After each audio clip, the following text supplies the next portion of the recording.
A legendary warrior arrives at the walls of a mighty city, certain that fame is the only thing that lasts.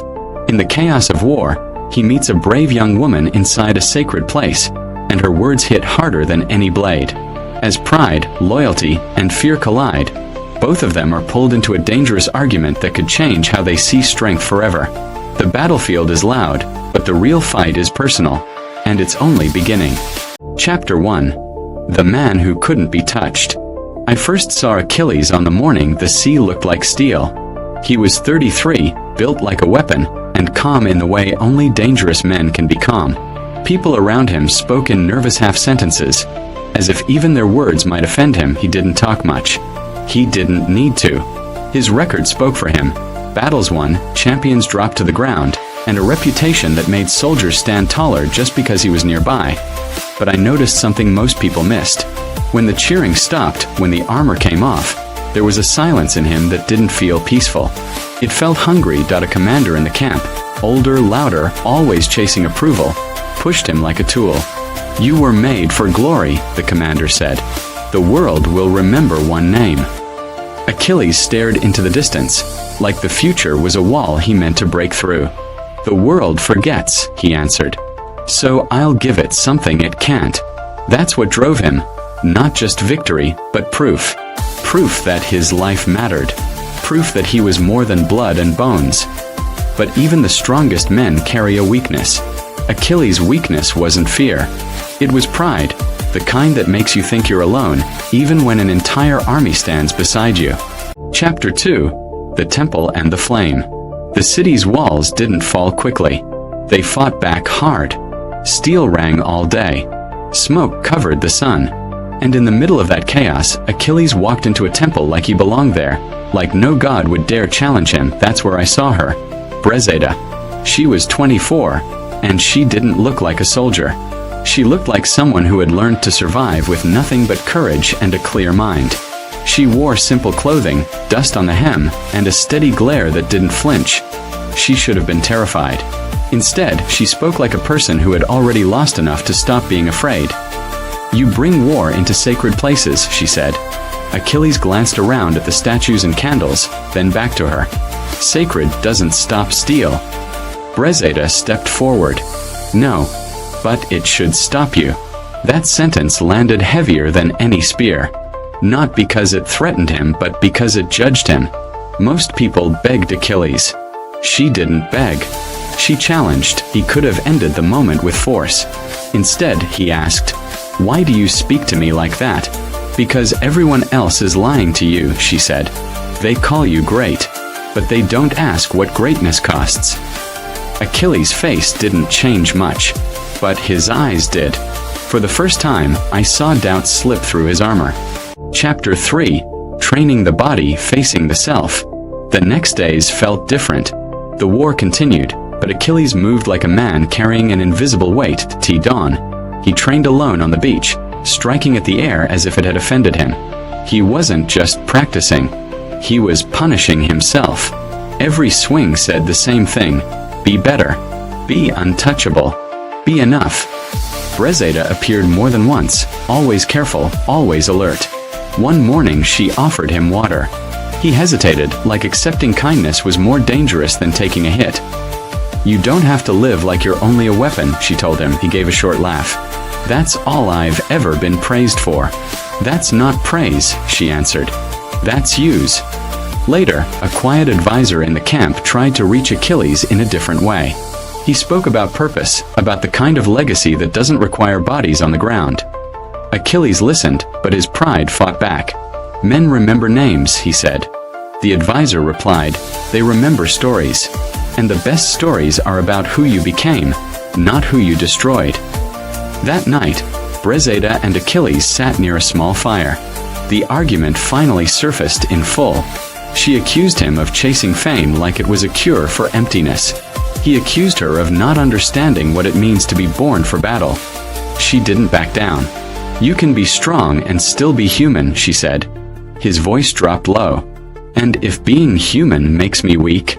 She held his gaze. "Then you learn a new kind of strength." I watched his hand drift to his sword, then stop. For a second, He looked like a man standing at the edge of a different life. Chapter 4. Pride, Pressure, and the Breaking Point. War doesn't just test bodies. It tests choices. The camp leaders wanted results. They wanted a hero they could point at like a banner. One powerful officer pushed Achilles into a plan that would raise his fame but cost countless lives. Achilles resisted, and the camp turned cold. Praise changed into blame. When you refuse to be used, people call you difficult. That's when pride struck back inside him. I could see it. The old hunger for proof. The urge to show everyone he was unstoppable, even if it meant stepping into a mistake.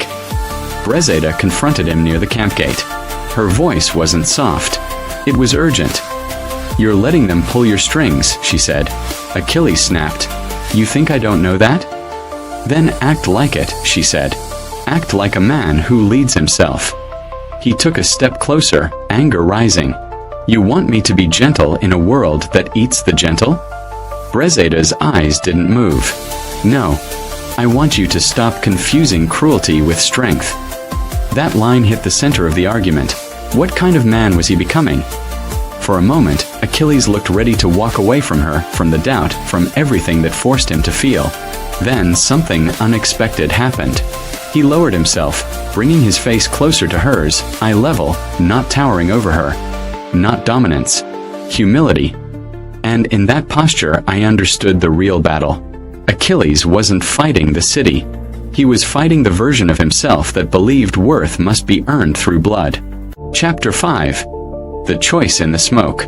The final push was chaos. The air was thick with dust and shouting.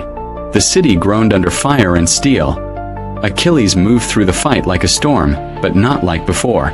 Before, he fought to be seen. Now, he fought with awareness.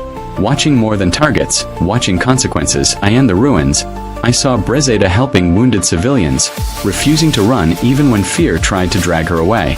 That kind of courage is quiet, but it's real. It doesn't ask for songs. T1 point. Achilles found himself near a broken wall where a child was trapped in the open. He could have chased a more glorious kill.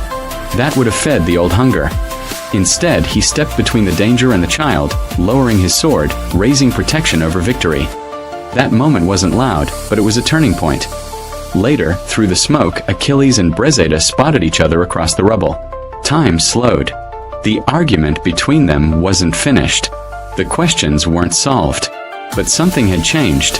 The fight wasn't just about who was right. It was about what kind of life they were building in the middle of destruction. The battlefield kept moving, but inside Achilles, another war reached its sharpest edge. Pride pulling one way, love and meaning pulling the other. Chapter 6. A different kind of victory. After the worst of the noise passed, morning came like a cautious promise. Achilles sat on stone steps, exhausted, his helmet beside him like a piece of an old identity. Briseida approached, not as a prisoner, not as a trophy, but as a person who refused to let him hide from himself. She wrapped a bandage around his arm.